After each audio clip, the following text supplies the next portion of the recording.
Welcome to the Folk Hogan Podcast, where we deep dive into the world of Folk Hogan, bringing you band stories, behind-the-scenes action, and everything in between. Whether it's new music, tales from the road, or exclusive interviews with us, the band, we got you covered. Thanks for tuning in, and let's get started. Yeah. How are you, Moses? I'm doing pretty good. I got my pal Chips. I got a beer. I got songs. I've usually got a few beverages. This is weird. Yeah, look at you. I don't know what to do with my hands. Look at you. What do I do with my hands? Let's talk for a second about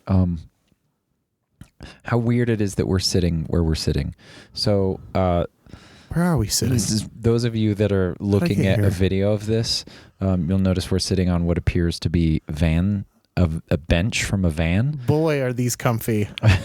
This is an old bench from the Dragon, our van. It's vintage. And every time we sit down to record a podcast and I sit on this thing, I'm like, yeah, I'll sit in the van seats. That'll be comfortable. And then after like an hour of sitting here, I'm like, why does my back hurt like we're on tour? Man, I know how much it sucks to sit in the van when we're on tour. Why am I doing this to myself? Yeah. Well, we don't have any better chairs.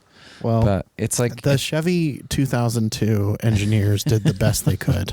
Yeah, we bought that van from a family that had 11 kids, so the seats went through a lot more with that family than they did with us. Yeah, I don't know. But I've slept on this bench many times. I've slept on most of our benches many times. So, it's like a second home. Yeah, the foam is degraded and the bars are very present. Yeah, if you sit down pushing against you. Yeah. Reminding you of what it's like to be on the road. Age of this bench. Yep. And the age of us. Yeah. The older I get, the more uncomfortable this seat becomes. So today we're going to talk about some more songs. We're going to talk about, last episode we talked about Play Fast, Drink Whiskey and The Fall off of our EP that came out in July called V, Roman numeral 5. And today we're going to talk about, first we're going to talk about the song that we started this episode with, On My Own. Similar to The Fall, a little bit of a departure for the band. It's like bluesy, it's slow, it's a little bit croony, which is not typically what we do. So it's quite a bit different. It's been a song that a lot of people like. I think because it's just like fairly accessible music-wise. Like it's pretty comfortable to listen to. It's pretty predictable, not necessarily in a bad way. Just like you kind of know what's coming, and I love it. When we so Canyon and I wrote this song in 2017, something like that. Sounds about right. And I'd been having him come over to my house, and we would do a songwriting session. And sometimes we'd end up with a song, sometimes we'd end up with parts of a song. And when he showed up on this particular day, he was like, I want to do a bluesy, slow song. And I was like, cool, let's do it. And so I came up with that little mandolin part to lead in the song, and Canyon came up with that little chromatic step down, the boom, boom, boom, boom. And we started writing the lyrics, and Canyon was like, I want to write a song about what it's like when you go out at night and maybe you meet someone at a bar and you go home to their house and whatever happens. And then after that's over, the person's like, all right, you can't stay here. So see you later at 3:00 in the morning. Right. And so then you're like, oh man, I guess I got to get out of here. So that was the premise for the song. It's a good premise for a blues song. It really is. And I think it music wise and lyric wise, it really encapsulates that kind of hopeless romantic, sort of hopeful emptiness that you can feel from situations like that. And it's a ton of fun. So when Cannon and you were writing, there was always some point in the process of each song where one of you turned to the other and said, okay, so what is this song about? And from that point you would build this story behind the song. Sometimes it would just be like, we'd start working on like, oh, here's some chords. And then we would just like, frequently we would just start singing along with it, and whatever came to mind. Okay. And then that first line would be like, oh, okay, let's run with that. Let's see where that goes. Canyon being a very story oriented person, a lot of times he would have a concept for a song, or I would have a concept for a song. But so like this song sort of had a bit of a concept before we even went into it, as I recall, which Canyon had come up with. But frequently there were many songs in the band where it was just like, okay, we just start throwing out lyrics, and then when something caught our ear, we'd be like, oh, that's nice. Let's roll with that. And other times there's like a good example. Some of you OG fans would have heard us play a song called Snack Pack. Yeah. So Snack Pack came about when Kenny and I were working on a completely different song.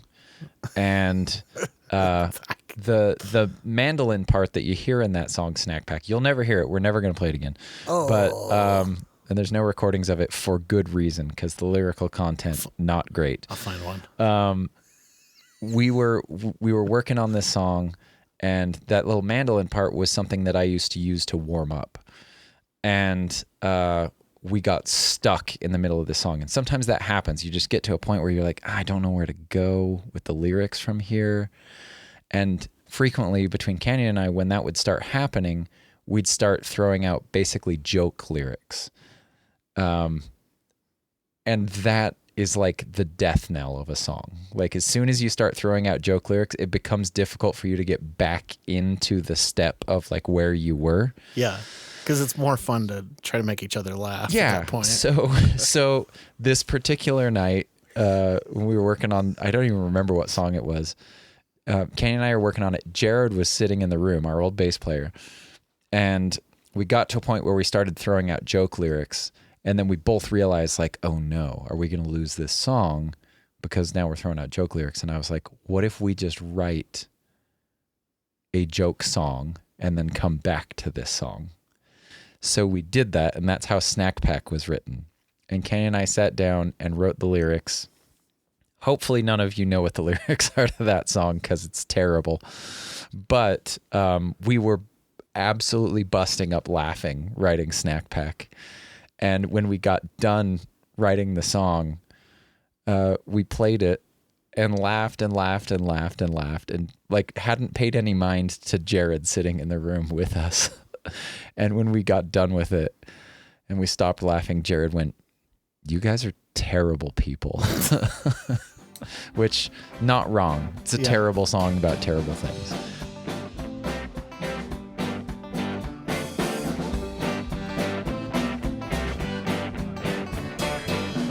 Snack pack, lunchbox, snack pack, juice box. Hey, it must be the money. You got lots of food, I got lots of food. If you want to share, I'll share my food with you. You got mac and cheese, I got bologna. If you want to trade your food with me. I don't get afford to buy me anything but cheap bologna, and I don't want to look like a poor kid. If you let me sit here at the cool kid table, I won't get beat by my Uncle Dad. Snack pack, lunchbox, snack pack, juice box. Hey, it must be the money. You Mr. Man, I Spider-Man. Everybody's putting their food into the cans. He doesn't shoot a web, can't read what he said. Not as cool as yours, but his uncle isn't dead. I don't afford to buy me anything but cheap bologna. I don't know someone who looks like a poor kid. So if you let me see here at the cool kid table, I will get beat by my Uncle Dad. Snack pack, lunchbox, snack pack, juice box. Hey, it must be the money. Snack pack, juice box. Right, Sebastian. That was weird. That was like slow and then fast. I think we should just try it. And so like sometimes that happens. The writing process sometimes we're lucky to be able to sit down and just like write out a whole song. So there's been times where I've just like had an entire song just pop into my brain. All I got to do is write it down. And then there's other songs like The Fall we talked about last episode where it just like, it goes through so many iterations until it becomes what the finished product is. But a song like this, like On My Own, as I recall, when Kenny and I wrote this, it probably took us 45 minutes, an hour, and then we trimmed some things here and there afterwards. But in general, not a lot of changes had to be made. Now, in some of our songs, Band of Mighty Souls Part 2 is a good example. Skeleton Scramble is a good example. We had songs that I would start singing and then Kenyon would sing like the second verse or a middle part, and then it would come back to me. And when we wrote On My Own, this song about like trying to find your love in a bar, and ultimately the point of the song is finding that you're fine on your own. And it's okay that you are going home by yourself, because that's also really great. There's freedom in that. When we wrote this song, Kenny and I came up with this first verse about like, having to walk home and, not getting a good relationship out of what just happened. So like, I guess I'm out on my own and that's okay. And then the second verse was mostly I wrote.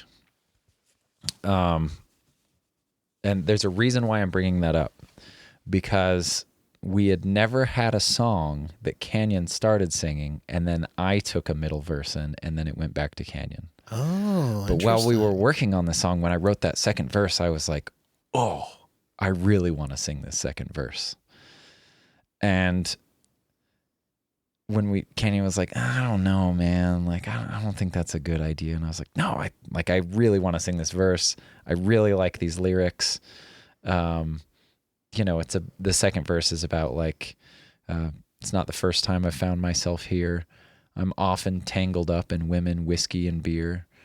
It's not a lot of lines, but I really liked the kind of bluesy, soulful thing that was happening, and I was like, yeah, I really want to sing this. And then when we brought it to the band, Kenny was like, absolutely not. You cannot sing the middle verse. And I was like, come on, like how many songs do you sing the middle verse? And he was like, no, like I am singing this song. That's the end of it. And I was like, no, come on. And I was like pestering him for days, like, come on, let me sing that second verse. And it wasn't until later that he explained to me, after I had pestered him enough, that he didn't want me to sing the second verse because then he felt like it was a song about him going out to the bar trying to meet someone, and also me going out to the bar and trying to meet someone, and then it being a song about two gay lovers, and he didn't want that. Yeah. And I was like, who cares? Like, why is that a big deal? Let me sing the song. But he was against it. So I was like, all right, whatever. That's not a big deal. So just he sang it, which was, in a lot of ways nice for me. Oh, good. I get a song I don't have to sing in. Yeah. In a lot of ways, like this, you've used words like familiar, this is a comforting song. It's kind of relishing in like maybe a bad situation that you can relate to. But also it's a little bit of a technical pause. Like it's like, oh, this is just like a fun, jammy, cool song that we all play together and gives you the vocal break. Yeah. But it's like the drums slow down, the guitar slows down. Everybody, you're not shaking your hands and in pain after this one. Yeah. I mean, hopefully not. You get to just like, have a drink, hang back, kind of relax for a song. Yeah. Because frequently when I write set lists, I tend to put a bunch of like fast songs and like intense songs in it. Anyways, like, you know, I put a little mandolin solo in this song. It was originally an accordion solo. And then when Canyon left the band, we hadn't recorded this song yet. And it was like, yes, I finally get to sing this song, which like I'd been so happy to have that vocal break, but I was like, oh man, I really like that second verse. I want to sing that. I always thought he was, it's good to hear this story because I always thought he was adamant about singing the whole thing because it was about some specific person, some specific time that he went out. Because I have a very, it could have been. I have a very clear image. I have a very clear image of how this story happened in real life with him. Yeah. We ended up playing a show and he ended up going home with this lady and having to ride the train home the next day. And so and it's like a chicken or the egg. I don't know. That's probably where his inspiration came from. I really don't know, but, I always wondered. Yeah. Yeah. I wanted to sing that second verse and I was bummed that I couldn't, but it certainly wasn't something that like bothered me. And even if it did or didn't come from that, it's like, you know, at some point a song is a song and it takes on new life as you move forward and life changes and for sure. You know, eventually it you know, you find new connection with it, or it feels like you're playing someone else's song, even if you did write it or whatever. I mean, so that's, you know, it's not so glued to that idea. Yeah. In my opinion. It's a fun song because it's kind of out of pocket for us. It's like not what we normally do. People always really like it, even though like, you know, it's slower, it's bluesy, it's not necessarily Cameron's always saying, "Oh, we got to write more blues song. Love the blues, love the pentatonic scale." Oh man, he's gonna. If we could all just lose play his mind when he hears that blues, Cameron's worked at a guitar shop for his entire career. Yeah, and so he's created this very niche disgust for you know, these blues dads as they might be referred to, that are just basically, you know, you meet 100 of them when you work in a guitar shop. They come in, they're having some sort of midlife crisis. They have way too much money to spend on a guitar that they really don't have the talent to back up with. and they get so invested in their midlife crisis purchase of this instrument that, you know, this thing's got to fix their whole life. Yeah. And I think that there's, you know, as a luthier, I've worked in guitar shops for the last 15 years, and it's, you know, it's a thing that's very accessible. Like you can play some like pretty beginning blues licks. Yeah. Fairly early on in learning how to play guitar. And so it's kind of the original punk music. For someone like Cameron, he has had to hear, you know, people learning how to play the blues for the last decade and a half. Careful. That was my face. And so he's just so over hearing the blues. Yeah. So, but he likes this song. He doesn't, he's not like in love with it, but he's fine with it. I'm sure he's happy to have a song. I'm sure that he's happy to have a song that Sebastian can't play 50 BPM faster. Yeah. That just burns his fingers. And he'll never know because he doesn't listen to the podcast. Yeah. He doesn't have time. Come on, he's busy listening to doctors and lawyers buy $7,000 Gibson Les Pauls. Let's be realistic. He's busy listening to instructional videos on how to make eggs. Egg content.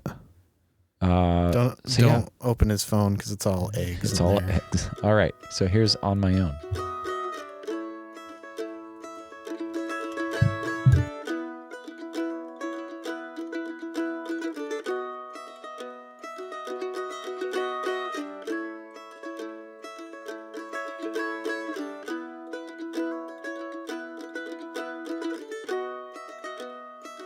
Hey, this ain't your bed. She woke me up and said, so I guess you'll be taking the morning train home again.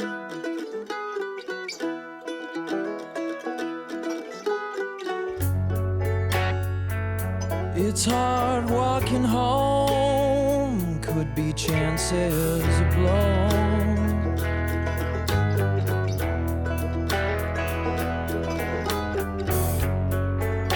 But the night it was so sweet, your skin and your moans.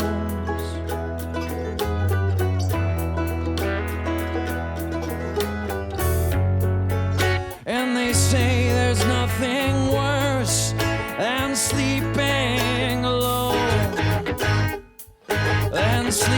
alone, but I'll be just fine on my own.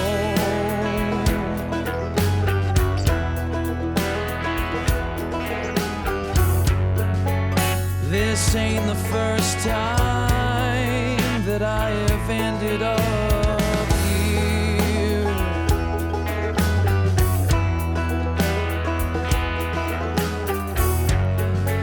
Yeah, I'm often tangled up in women, whiskey, and beers.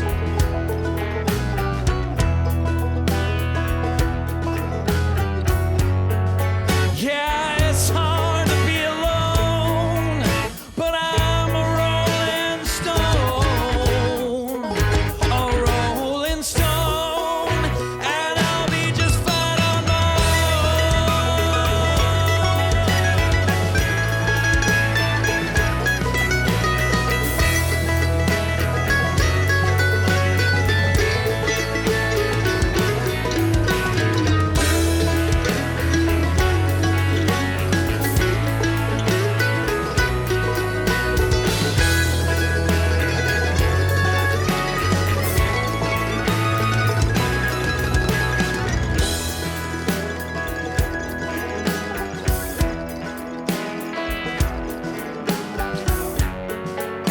Another night, another light, she wanders on in.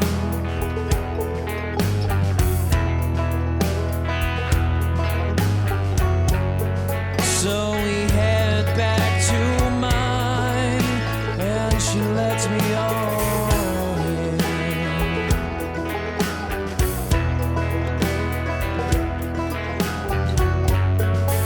And she turns to me to say, oh darling, can I please stay? Well, I think you should go home, you'll be just fine on your own.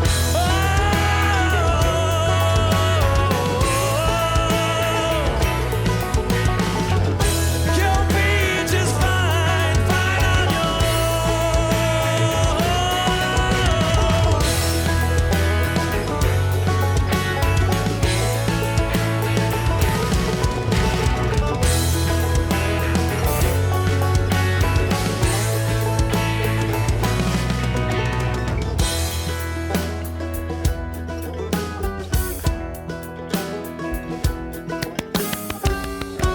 Yay.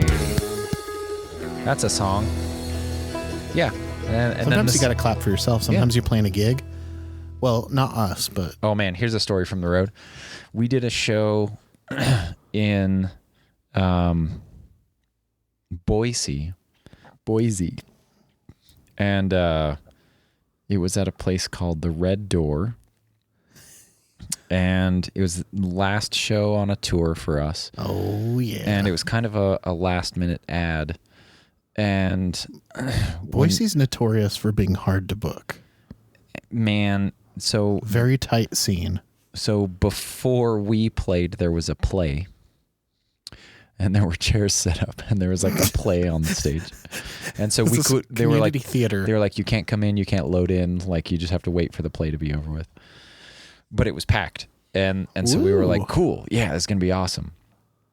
And then the play's over, they all start loading out, so we start loading in, and everyone leaves. And when I say everyone leaves, I mean This was not one accidental everyone leaves. local music patron. So No captive audience. The only people at this show, We should have just locked the doors. the only people at this show was Canyon's cousin Jordan had driven out from Oregon. Oh, man. One of my most favorite people in the entire world, Tomas.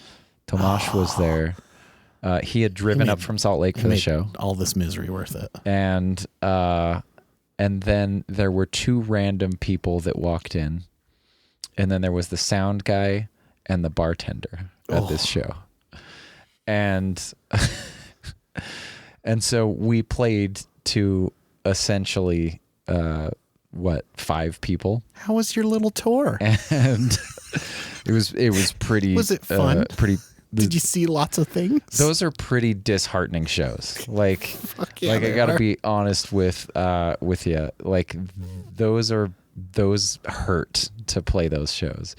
And we still try to like throw ourselves at the show. We still try to put on a good show because it's like, well, the people that are here still want to see a good show. Yeah, So- and you know, I'm maybe a bad patron of businesses because I like to be the only person in the room. Same. You know, Same. My favorite bar in Salt Lake is a bar. I'm not even going to say the name of it because Yeah, I don't want well, we people don't want to you go going there. there. And I only go there like a couple times a year. I'm not a big bar going I want guy. no one to be there. But that's my favorite thing about that bar is Yeah. that like the bartender knows me, even though she only sees me a couple times a year. You're the only person that ever And goes. if I want to have a conversation, I can sit at the bar. If I don't want to have a conversation, I order a beer and I sit at a booth and no one talks to me. And I love that. That's wonderful. So shows like that are pretty rough. But this particular show, we were all still trying to have ourselves a real good time. And so in the last song, I invited everyone in the bar on stage. And I love telling people, like, one time we played a show where I invited everyone in the bar on stage and every person in the bar got on the stage. And people are like, that's crazy. And I'm like, yeah. Yep.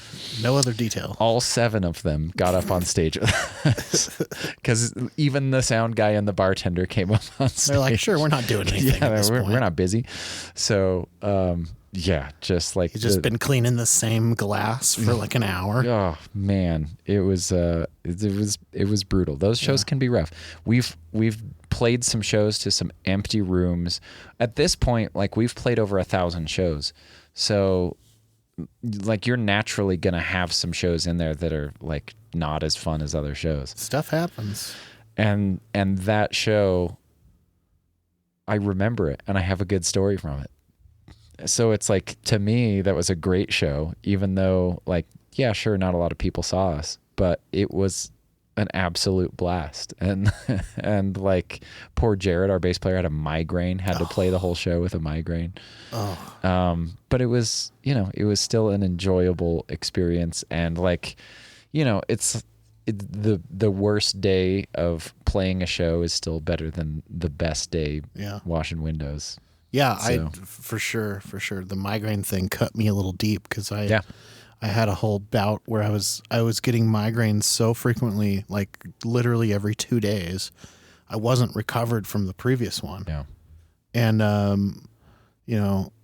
luckily this isn't something that's persisted. It just took a lot of trial and error to get the right situation with my doctor or whatever and be on the right pill. But while I was going through that for months, I would tell my close and personal friends about this, and they'd be like, yeah.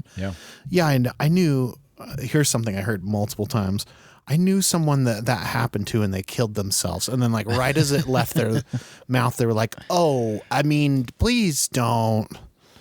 And I'm like, no, it's okay. Like I'm not going anywhere. Y'all are stuck with me, but I don't blame anyone that. Be so debilitating. Curtis, our old drummer, used to have so terrible recurring migraines. often. Yeah.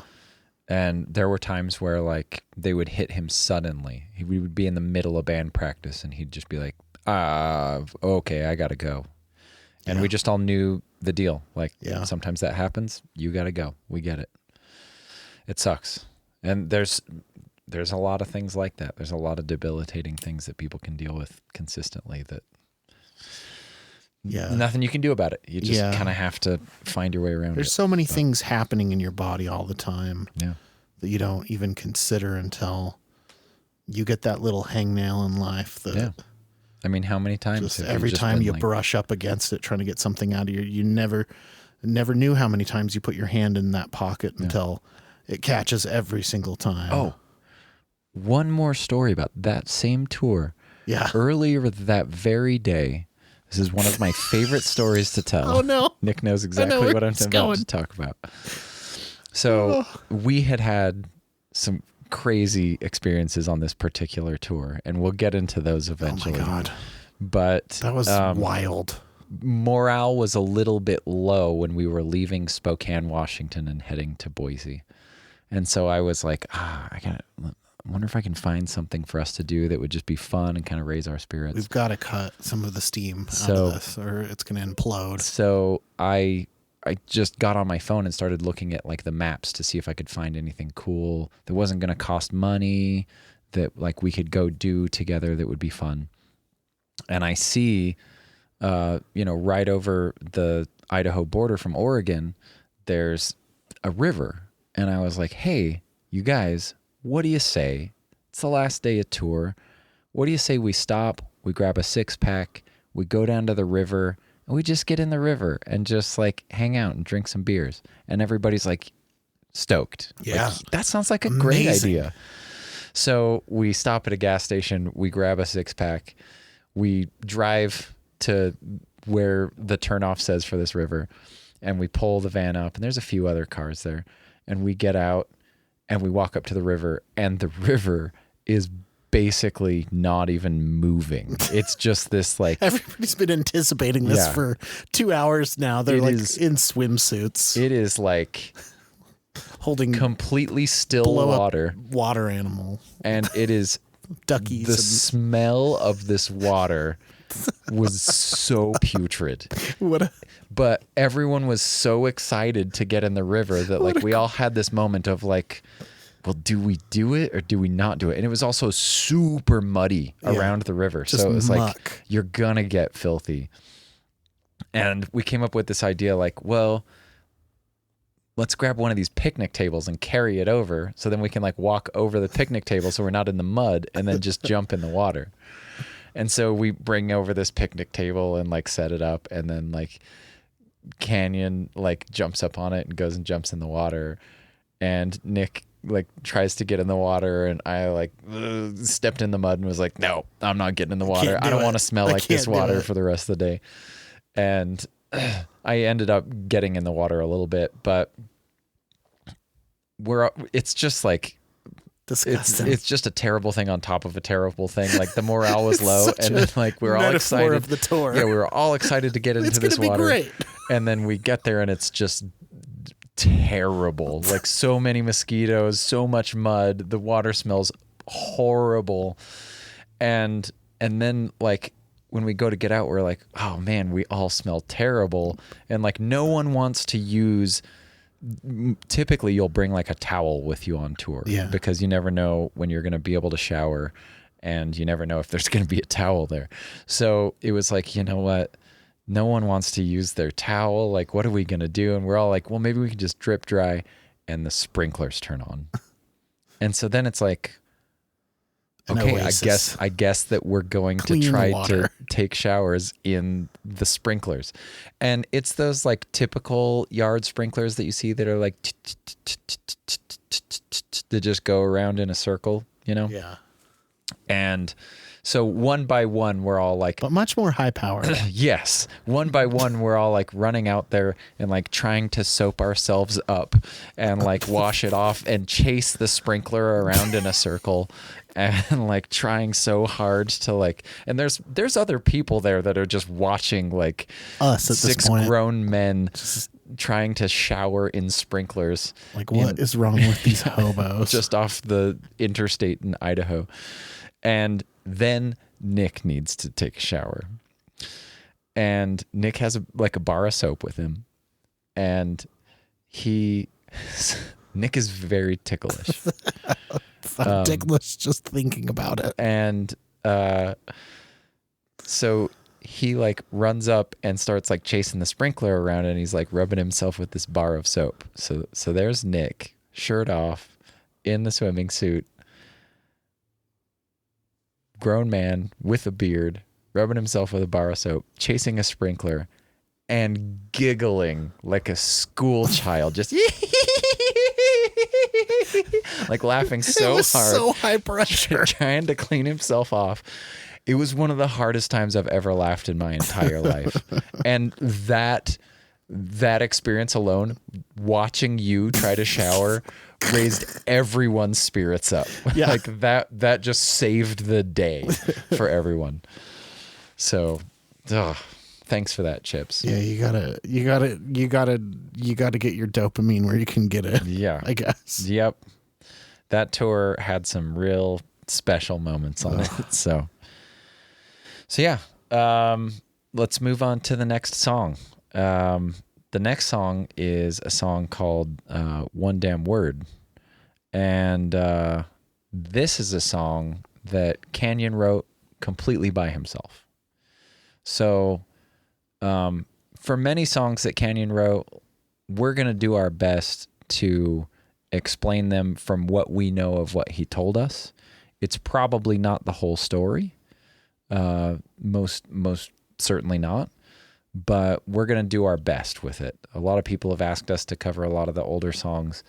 And at first we kind of had some misgivings about that because like we didn't want to, we don't want to do a poor job at that.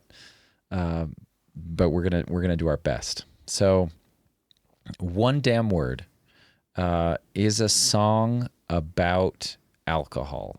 It's a song about drinking a lot.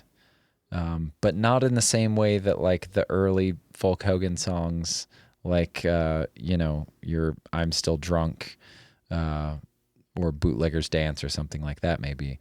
This is more of a sort of realistic look at yourself when you're drinking a lot and the lifestyle you live, and choosing to live that lifestyle. There's no secret that back in those days, Canyon could drink more than pretty much anyone you've ever met. Canyon's now sober, which we're super happy for him. We were stoked when that happened. And he told me that he felt better than he'd felt in over a decade. So I'm sure he's pretty happy about it too. But when this song was written, it was very much in that sort of mindset that he had of like, look, I'm gonna have a good time. I'm gonna party, and like it is what it is, and it has its upsides and it has its downsides.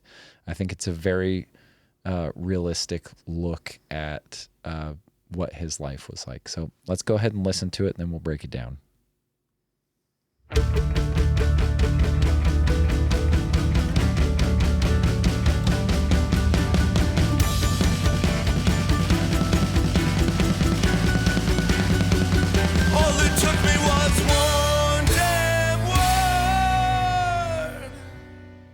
Fueled up with confidence rising, searching for something not mine.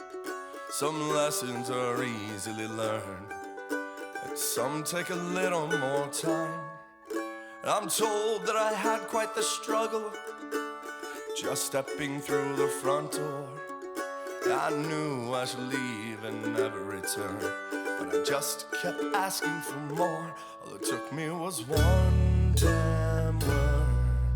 It was over, hell was in the low. I wanna show them, everyone, what the hell do they know?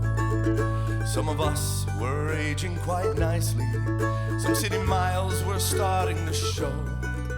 Some of us, we know when to put it right down. Some of us, we can never let go. Don't start holding your breath, or there'll be nothing left.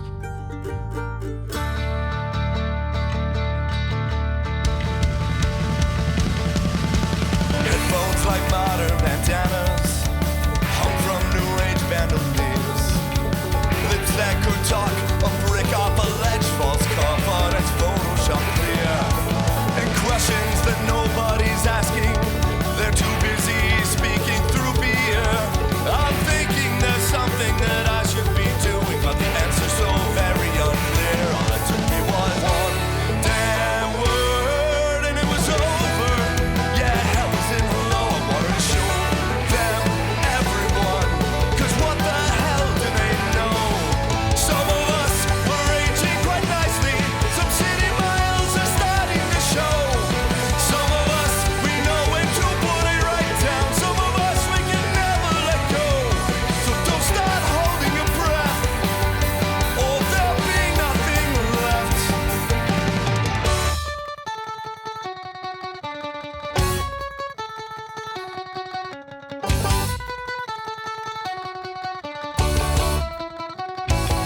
One damn word. There you go. There it is. So Scott is the one singing it on that recording. Scoot. When Kenyon left the band, Scottle Carrots. he entrusted that song to Scott. Scott and Kenyon had a very similar understanding and worldview, and so Kenyon felt like he really wanted Scott to sing it because he felt like Scott understood the lyrics in the same way that he did. So it really is a pretty song. I think the first time we heard this song, not in its entirety, but in its sort of infant state, was probably in 2019. I remember working on it. I might even have some vocal or some tracks of it somewhere. I'll have to look. Somewhere way back in my phone, I might have them. But I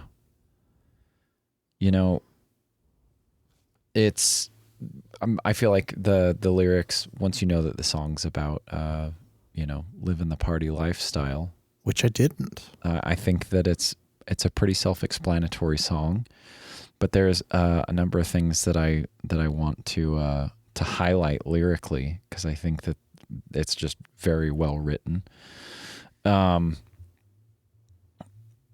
Specifically, there's this line, this middle section of the song. Now, when Kenyon brought the song to the band, it kind of just had this like verse chorus thing going on, and we all wanted there to be something else in there, and so we were all messing with it one night, trying to find that kind of middle section that you hear in the song, where initially it cuts down to just mandolin. And we were messing with it. We came up with the idea of it, and then we were playing around with it, and then I came up with that mandolin part, and then everyone just built on top of it, and it became this like really cool little section. Yeah. The riff, little coda, little bridge section. Yeah, that like the cool rhythmic stuff that happens between the drums, the bass, and the guitar. Yeah, they're so locked in on there that. is really cool. The stuff that Cameron's doing, like I just think it's really nice. There's like a million lyrics to this song. Oh yeah, it's pages. We'll put them up on the website soon, but there's so many lyrics to this song. But I would like to highlight that middle section of the song. Well, they're in the liner notes. Yeah, they're in the liner notes. So you can buy a copy of the album and read them. Yeah. And please do, because there's a message in there for another local band. You know who you are, and what you did. But yeah, I wanted to highlight this little part. I told myself I would avoid trouble like this, but I keep on shooting a win with the miss. It's more than confusing, the luck that I've had, that everything wonderful started so bad. I cannot help the way that I am. It's wonderful, scary, confusing, but damn, it's not that I do not believe what you say. It's just that I'd rather go on my own way. And I find it much harder to stand in a line of pre-made delusions that take up your time. It's far from easy or perfect, who'd guess, that doing your own would be such a test. For long, before I'm put into the grave, before the bed rest has taken the best of me, I just wanted to know. And I just think I think that's such a great set of lyrics. It's clearly very thoughtful and very heartfelt, and he did such a masterful job. None of us had any part in writing any of the lyrics. This was like a straight Canyon song. And even musically, other than us all working on that bridge section, that whole song is pretty much just right out of Kenyon's brain. And it's really special. It's a song that a lot of people really love. Luke, I know you're out there. That's his favorite song. There's a lot of people whose favorite song that this is. Scott has now left the band, and Scott was singing it. We have had some practices where I have sang it.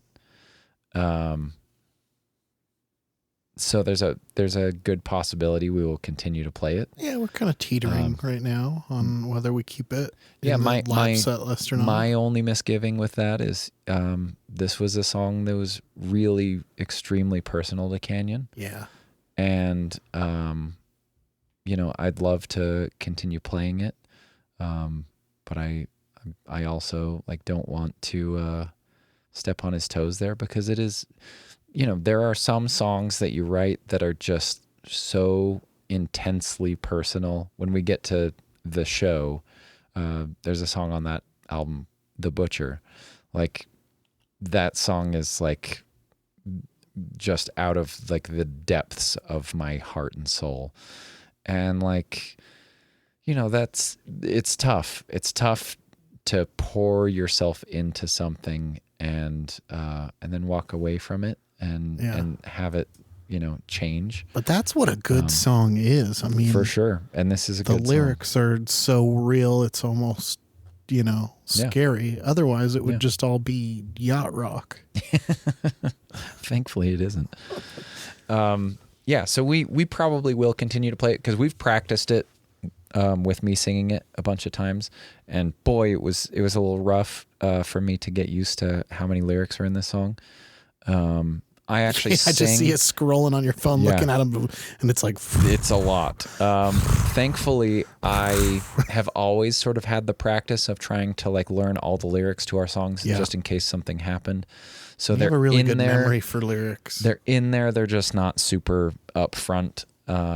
So when we have practiced it, I've had to scroll on my phone while we did it. But I do think we will continue to play it, because there's a lot of people that absolutely love this song, and it's fun. It's a really fun song to play. We'll get a projector and we'll just scroll along, and everybody can sing it. It was karaoke style. We'll put a freedom of speech microphone in the middle of the floor for anybody that wants to voice their First Amendments. So I do really love this song. Occasionally you will see, or you may have seen, Cameron and I specifically in the background every time the words "some of us" appear in the song, which is quite a few times. And so for a long time we would just be in the background going "some of us" along with it, which eventually we just started doing into the microphone. Yeah, because there's so many there's so many lyrics in this that, I mean, to fit some of those phrases, they almost become a one syllable word or something. Some of us. Yeah. Some of us. Yeah, it's almost like he's saying sibilants. Yeah, it's like how sorry to spoil it for everyone. The reason that Red Hot Chili Peppers use California so many times in their lyrics, that's 4 syllables, man. That's doing a lot of heavy lifting. So that takes up a lot of space. So why not throw it in your song a bunch of times? Because it's a big less old work state. You gotta do. It is, and a lot of people think fondly of it. I mean, if Texas was a longer word, they might have been like Texas. Texas. Yeah. Yeah, it doesn't have the same ring. Anyways, one damn word. I Colorado. It's pronounced Colorado. Colorado. See, not as lengthy as California. Well, could have been Massachusetts, rest in peace. Right? Come on. If they'd grown up on the other coast, who knows? So both of those songs that we covered today, you can find on our website. You can find, they're all streaming as well on the album V. But the diphthongs would be totally different if they were from Mass. That's true. I can't do a good Massachusetts accent. If I could, this would be a good part of the podcast to put I don't know if I'm brave enough to try it. I know. Talk about being put on the spot. Yeah. I always just refer to it as Massive Two Shits. Massive Two Shits. Yeah. We did some shows out there a couple of years ago. Had ourselves a real good time too. Yeah. We a couple shows out there. Toward the haunted basement. Oh, Of a bar that used to be a mortuary. Yeah. Where man. where they would play children's cartoons. That was in Haverhill. And I was going to take pictures of the downstairs, and the lady giving us the tour had already recanted a bunch of ghost sightings and paranormal things that happened in that building tour. Well, we started out by walking in the afternoon, and she jumped because she wasn't sure if we were humans or ghosts. Yeah. No shit. And so, we get into the conversation of why she had jumped so high and offered to take us downstairs to see all the spooky scenery. And we were like, yeah, of course.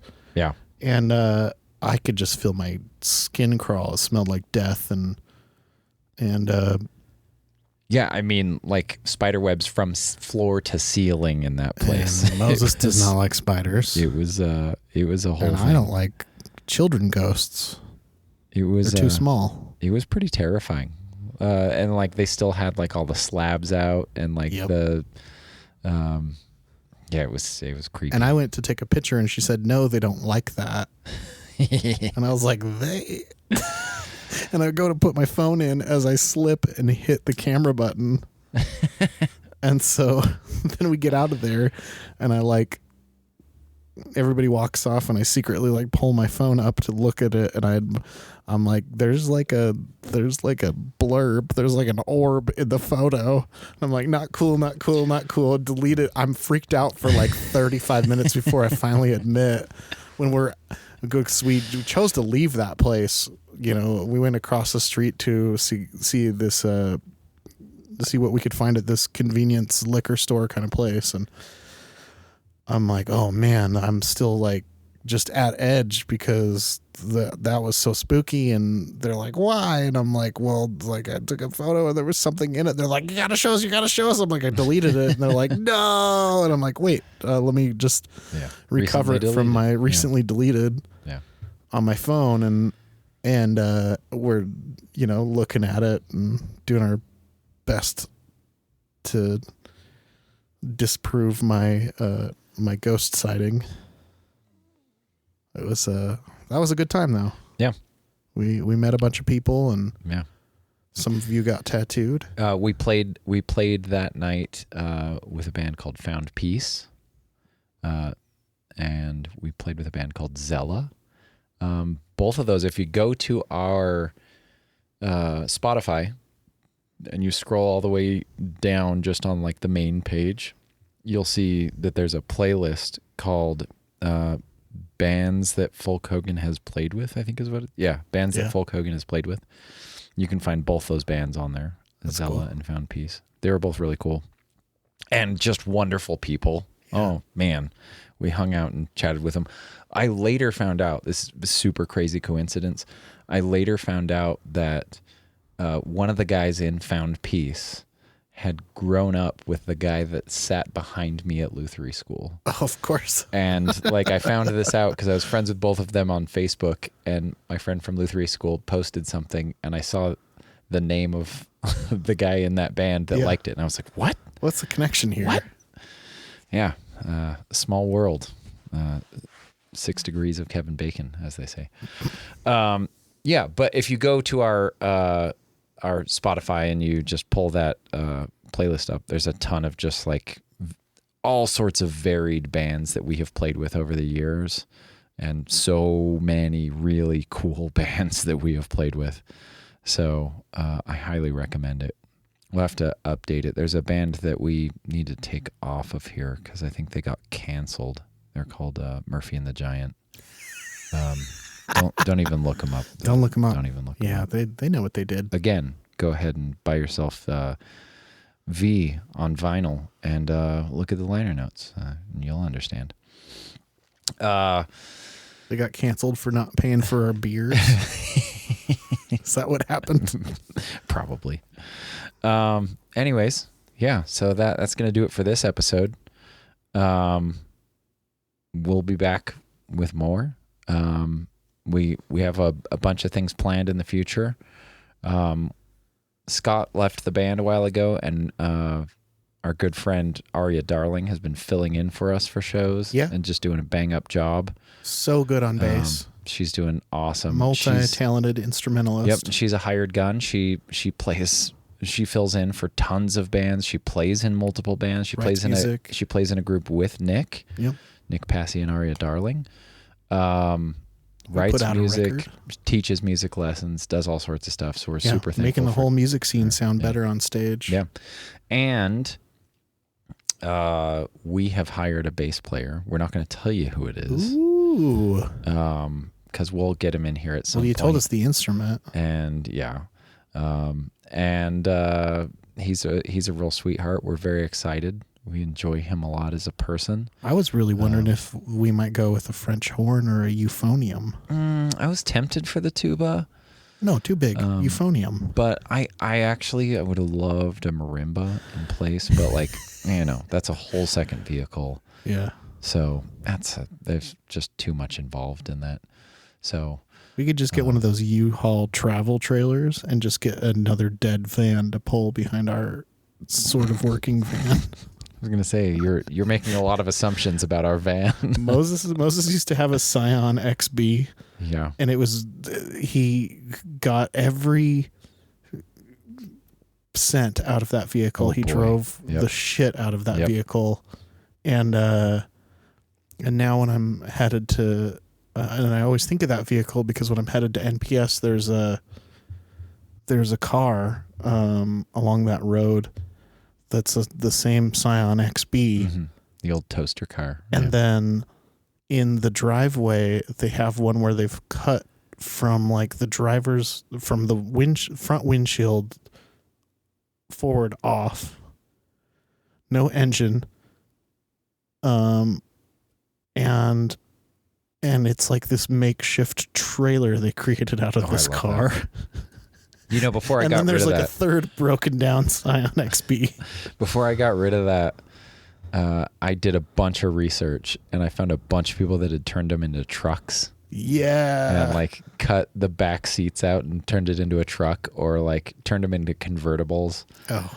And I wanted to do it so bad. I really should have. I do regret getting rid of that car. I donated it. For those of you that don't know, you can donate vehicles for so many reasons. It's tax deductible if you need another reason to do it, but there's so many amazing causes that you can donate a vehicle to.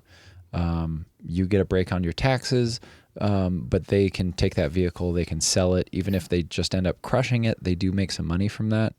I donated mine to KRCL. Oh, cool. And I hope that someone out there is just driving the hell out of it. Yeah. It was such an awesome car.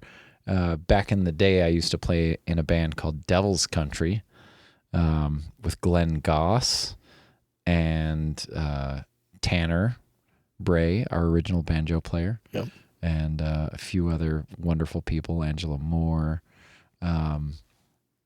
And I would fit the drum kit, the upright bass, the bass amp, and all of the guitar, the mandolin, and the violin. You could have in stopped my at Scion. upright bass. Yeah, I could fit them all in my Scion. Huge. Yeah, those cars. Every upright bass player has some sort of large SUV. Yeah, for their instrument. You kind of have to, because it's just not going to fit in anything else. It's like drummers. Drummers always have to have something that they can fit a lot of stuff in. And I started playing drums. And then I moved to guitar and I was like, oh, it's so much easier to carry around. And now being in Folk Hogan playing mandolin, it's even easier to carry around. Yeah. So, when my back was hurting yesterday, I was like, why did I pick the guitar, man? Yeah. Well, you started as a singer. You went backwards. Oh. Yeah. Shouldn't have done it. Yeah. Should have stayed in Die Panda Die, which, by the way, if you haven't listened to Nick's old band, Die Panda Die, I'm going to tell a quick story. When Folk Hogan first started, it was a 3-piece. It was me, Canyon, and a fellow named David Black. And he played guitar. And we played 2 shows like that we found a drummer. We started practicing with him. We had to part ways with David Black because those of you who are around in the early days of the band are aware of how much we used to drink. David Black got kicked out of the band because he drank too much. So like, that's really saying something, right? So we needed that's a hell of an intervention. We needed a guitar player. We still didn't have a bass player. We had the idea of having banjo in, so I called Tanner because Tanner had been playing banjo, and Tanner was like, "Yeah, I'll come over and jam with you guys. That's awesome." So he shows up, and he's like, "Where's David?" And we're like, "Oh yeah, we had to part ways with him." And he was like, "So you guys don't have a guitar player?" We're like, "No." And he was like, "Well, I got a friend I could call that could come right over and play guitar." And we were like, "Oh man, that's perfect. Yeah, call him." And so he makes a phone call and he's like, "Yeah, cool." He's going to grab his guitar and head right over. And we were like, "That's awesome." Like that works out perfectly. Okay. We're practicing right now. And then me being the person that I am, I was like, "Well, has this person been in a band before?" And he was like, "Yeah, he was the singer for Die Panda Die." And I literally walked out of the room and had like a little miniature panic attack. Just like, oh my God, I'm about to meet Nick Passy, the singer of Die Panda Die, like one of my favorite bands. And I was freaking out so much. I was married at the time and I called my ex-wife and I was like, "The singer of Die Panda Die is about to show up and play guitar for our band." And she drove over from our house so that when you got there, we could meet you. And it's hilarious to me because now we've been in a band together for 14 years, something like that, almost 15 years. And still occasionally I will have moments where I'll be like, "Oh my God, he was in Die Panda Die." I love that band. What a funny thing. I mean, that's being a creative, you know. Your friends will do things that inspire you and impress you beyond what anything mainstream ever could. Yeah. I mean, Salt Lake is a very, very healthy music scene. And, you know, I can think of 2 or 3 bands in every genre in this valley that deserve to tour the world. Yeah. Oh, yeah. There are so many bands. There's no lack of talent. Oh, Baby Girl. Yeah. You're going to hear us say it a million times if you talk to us or continue to listen to this podcast, but Baby Girl. Hogan loves Baby Girl. Baby Girl is one of the coolest, most interesting, clever, supremely talented bands I've ever seen. Insane chops, excellent entertainers. Like you will enjoy yourself if you go to one of their shows. Yeah. You will laugh and cry and probably shit yourself. Yeah. Plus, got a lot of really good song names. Oh. I love bands that have good song names. Yeah. I think my favorite, their most recent release, has a song called Smack My Bishop. A play on the Prodigy song Smack My Bitch Up. Smack My Bishop. That's genius. That's genius. We're going to have to just do a Baby Girl version of the podcast where we have them in. I talked on the first episode about how we did a podcast years ago that we ended up not releasing. Yeah. That we were calling Band on Band at the time. And we were inviting bands over and we were splitting a bottle of whiskey with them and just we would have 5 questions for them. They would have 5 questions for us. And maybe someday we'll release those. Yeah. What could go wrong? Drinking an entire bottle of whiskey and having 6 people with microphones. I mean, we eventually had to stop just because it was like... It was too expensive. We just drank it too much. It was just not good. We thought it was good at the time. Yeah. And then we listened back and we're like, no. I still have the recordings of the bands. And Baby Girl was one of those bands. And we gotta pull down those recordings and then that will be the sample that we play for those ones. It's not a bad idea. What did you mean when you called this band the Dropkick Mormons? Yeah. They were going to have us cut that out because they called another band that they didn't like at the time Dropkick Mormons or no, it was Brigham Youngford and Sons. That's what it was. Yeah, because they sounded too Mumford and Sons like. Yeah. They were just riding the coattails of the era, but now it's been like 10 years, so no one's feelings are going to get hurt. Yeah. Well, on that note. All right. On that note, we love you guys. Thanks so much for listening in. We're going to keep making episodes and keep chatting. We're going to do another Q&A soon. So we'll put a post up on Instagram. We'll put a post up on Facebook asking for you to just ask us questions. You can ask about anything. We may not give a real answer if it's a ridiculous question, but I would argue that maybe that's even better. Yeah. So, ask us anything about the band or us as people, and we'll gladly find some stupid way to talk about it. We are going to get Sebastian on here eventually, once he has a free Monday night. And I think we're going to do, every year we do Bandsgiving dinner. This year we're not doing it till December.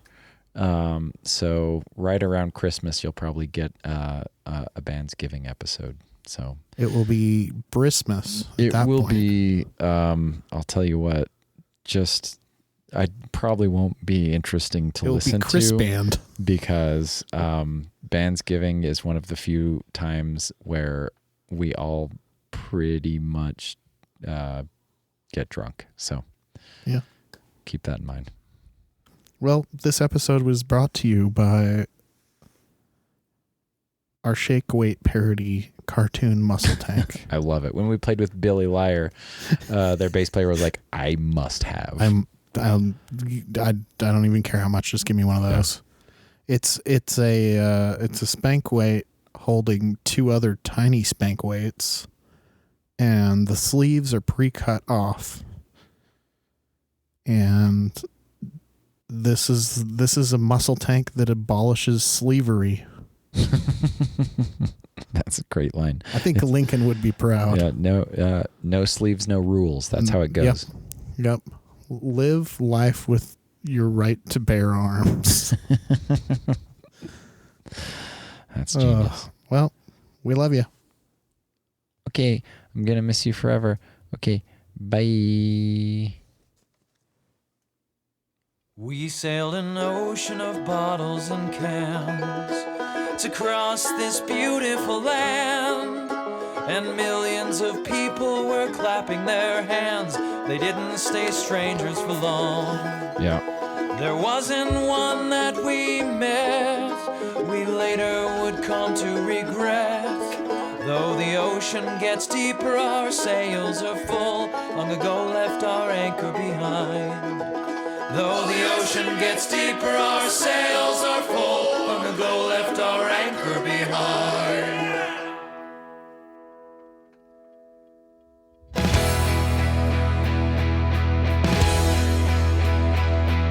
The ship was built on booze and pills and staying up all night, and screaming till the morning comes as we set this town alight.